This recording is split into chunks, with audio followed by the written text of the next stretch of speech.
tarde. Estou iniciando esse vídeo para explicar um pouquinho do pensamento que eu tive a respeito das roupas, certo? Meu nome é Josélia, estou na escola Zé Melancia, certo? Estou no primeiro ano do ensino fundamental 1. E eu escolhi, o público que eu optei do 6º ao 9º ano foi o 9º ano, certo?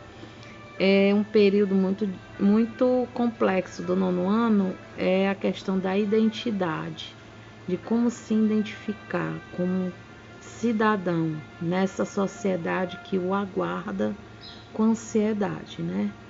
E aí eu coloquei de cara logo o primeiro módulo, que é identidades, né? E é um tema que encaixa perfeitamente nesse público de 14, 15, 16 anos, até 13 anos eu acredito que tenham alunos nessa faixa etária no 9º ano.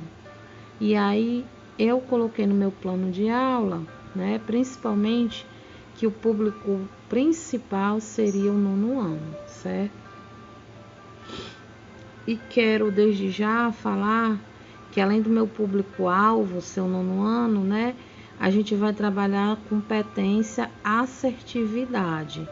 Das 17 competências, essa é que deixa o jovem mais moldado ao mercado de trabalho, ao mundo em si, aquele mundo que o aguarda aí fora, que precisa de um sujeito, de um cidadão não imparcial, mas assertivo, certo de suas decisões, de seus pensamentos, de seus posicionamentos. Isso é assertividade, certo?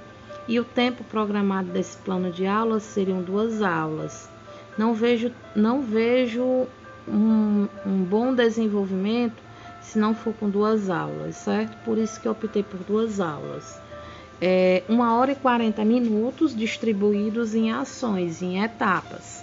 O objetivo principal dessa minha aula seria verificar a capacidade assertiva do adolescente diante de um autorreconhecimento, seus posicionamentos e decisões a partir de algo proposto.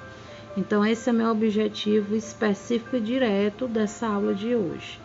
Aí, um primeiro módulo de identidade.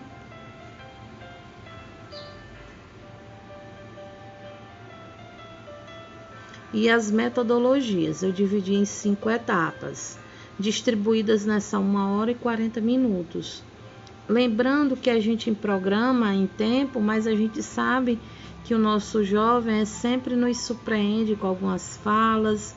Tem etapas que a gente vai ter bastante interação, outras nem tanto, E isso depende muito de como o público está para lhe receber, Aí a primeira etapa eu coloquei a dinâmica do quebra-gelo, que é de praxe. Eu estou chegando na turma, então eu tenho que fazer com que eles se sintam acolhidos, bem recebidos, dispostos a participar, de um certo ponto, querendo conhecer o que essa aula vai trazer para eles, certo? Então eu coloquei 10 minutos de quebra-gelo, certo? Uma dinâmica de quebra-gelo com eles. E claro que essa dinâmica seria em roda, justamente para que eles percebam que todos são participantes da aula, que não existem aqueles que ficam à frente, que são destaques, e aqueles que estão lá atrás que são nulos dentro da aula, certo? Então, em roda, com música animada, para que eles possam se sentir abertos a participar. E não adianta trazer música que não tem a ver com o que eles pensam. É bom a gente começar na acolhida com a música que identifique eles, certo? Aí a segunda etapa, que seria a segunda parte da aula, depois dos 10 minutos, o vídeo do tema. Aí esse vídeo é um vídeo bem escolhido para ser trabalhado. Eu pensei em alguns vídeos motivacionais que trabalham o autorreconhecimento, O alto desempenho, o que eu quero para mim, para desafiar esse jovem na hora dele assistir e sentir-se tentado a ser capaz de realizar os seus sonhos, de realizar os seus projetos de vida. E entrega da ficha. Depois desse vídeo de 15 minutos, eu coloquei 15 minutos, mas eu acredito que você encontra um vídeo até de 6 minutos, 5 minutos, bem elaborado, certo? Existem muitos vídeos legais.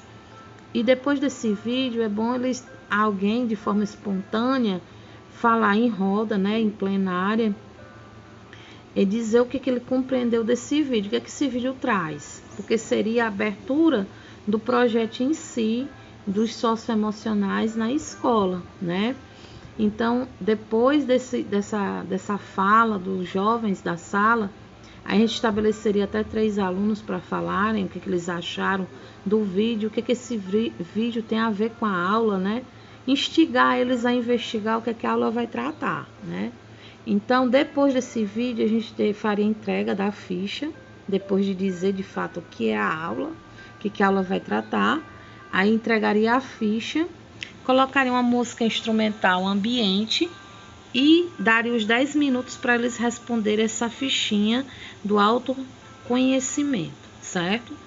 Terceira etapa, apresentação da ficha. Depois deles preencherem a ficha, é interessante que agora desse a palavra para eles falarem, se apresentarem, né? Não só para o colega, mas para a professora conhecer, né? De fato, quem eles são. Então, aí a gente colocaria de forma espontânea. Se não houver nenhuma posição espontânea, aí se faz um sorteio. Aí o professor tem que ter o plano B em mãos. O plano A é o espontâneo, o plano B seria o sorteio. Você teria uma latinha com os números da chamada ou com os nomes dos alunos dentro da latinha para fazer o sorteio. E quem fosse sortear até 3 ou 4 no máximo, aí você pediria que falasse sobre seu autoconhecimento, certo?